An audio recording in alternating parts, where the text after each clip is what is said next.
Yun, magandang umaga sa inyo mga ka-FB, mga katropa, mga ka-YouTube. Tayo po ngayon ay magpapakain ng ating mga manok. Ihanda ko lang po yung mga lagayan. Hindi pa rin po ako ng aking inahin. Yan po yung inay kong makulit.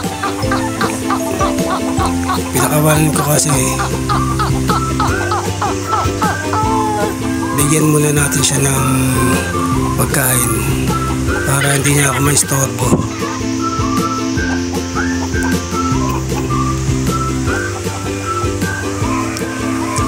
So yan po, handa ko na po yung pagkain ng mga manok. Katulad nga nung sinabi ko doon sa isang video ko kung ano po yung ginagawa ko sa umaga, sa araw-araw.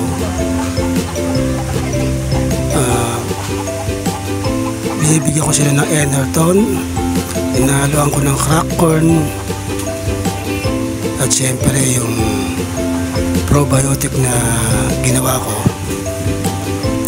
Napakaganda po talaga. Maganda po silang kumain. Hindi po sila nagtitira.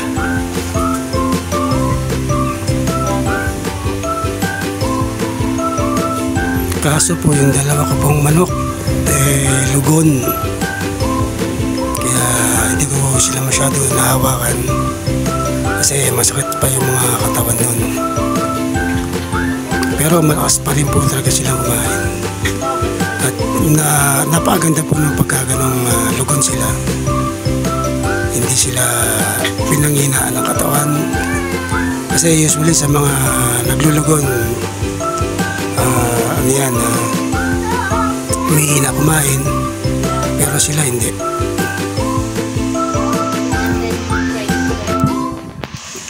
Ayun na po, lalagyan ko na po ng probiotic bawat isang kainan. Siguro mga kalahating kutsara lang, ganun lang ako maglagay. Tapos haluin ko. Mamaya pakita ko sa inyo kung paano kumain ang aking mga manok pag may ganyan.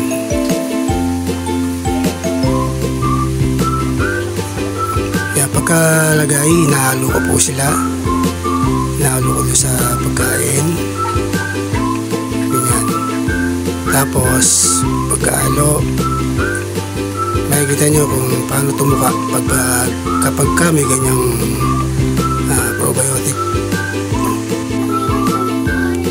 Kaya kung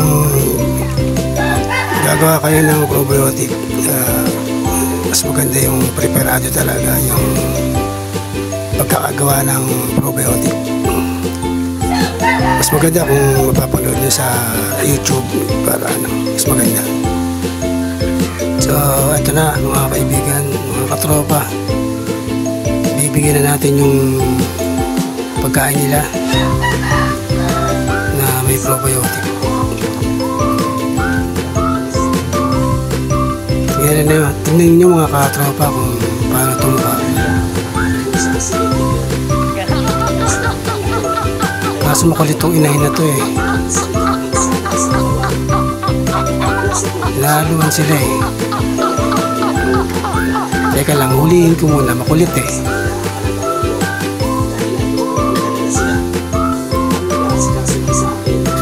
Diba maganda kumain? May pakita ko sa inyo kung paano naubos.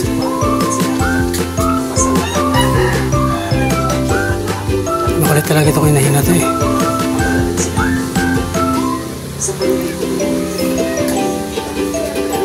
Ito na mga tropa, tingnan nyo kung paano tumuka.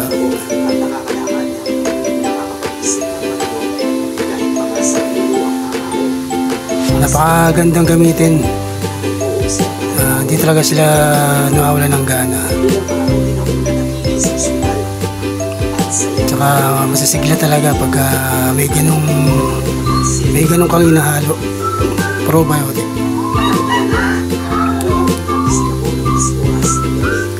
Hindi nga lang maproseso siya pagka gumawa ka ng probiotic. Mag-preparation ka ng araw, oras para mabuo mo yung probiotic.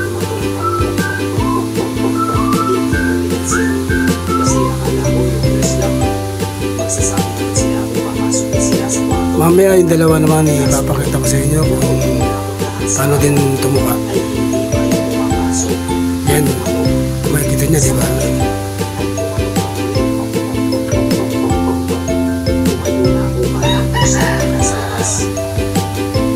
Ubos, di ba?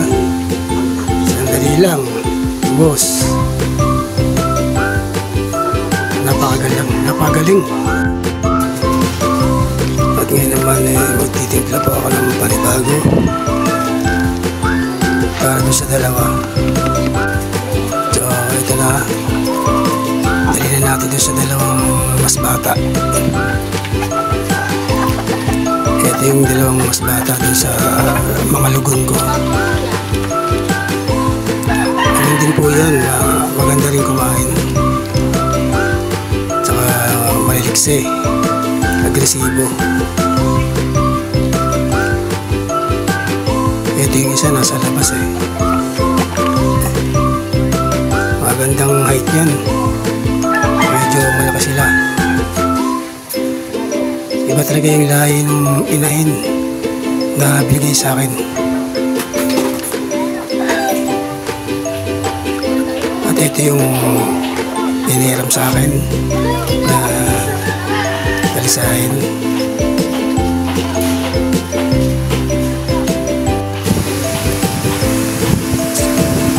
So yan po yung mga manok ko. Maraming salamat po sa panonood ninyo sa aking mga video. Sana po i-subscribe niyo po ako para sa mga susunod na video ko mapanood ninyo. Maraming salamat po.